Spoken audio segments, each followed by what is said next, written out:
Hi, I'm Abby Mylock.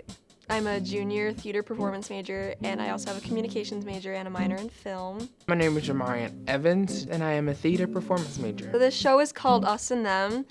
It's basically a large ensemble work where we do aerial arts, work on apparatuses, there's clowns involved, and we're basically just expressing stories of real life circumstances and situations.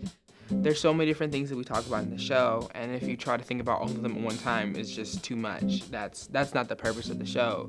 It's to give you enough issues, and then you pick one and you figure out, how can I solve this myself? Like, what can I do to be a solution to the problem? For this show, all of us have to be physically in shape, so we call it Mara's Boot Camp, where we do push-ups, chin-ups, pull-ups, everything you can think of, because it takes a lot of upper body strength to get yourself on the apparatus. Whenever we first are using an apparatus, we're always putting a mat down underneath first, just to solidify things. So if we make a mistake, that we do have that safety barrier.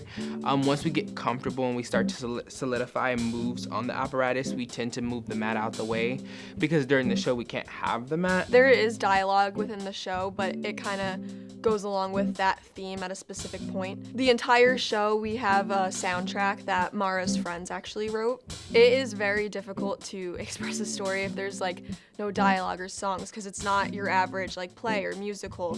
It's completely we're expressing a story through just movements within our bodies and working on large objects. We trust one another as a cast, and so we do have these moments of, oh, we're not gonna get the show done on time, and then we just go to rehearsal, we put in 110%.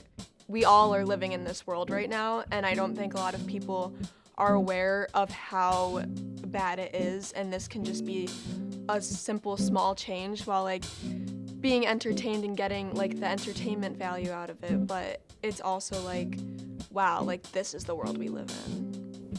Just come to the show with an open mind and an open heart, and find something in the show to really leave and think about.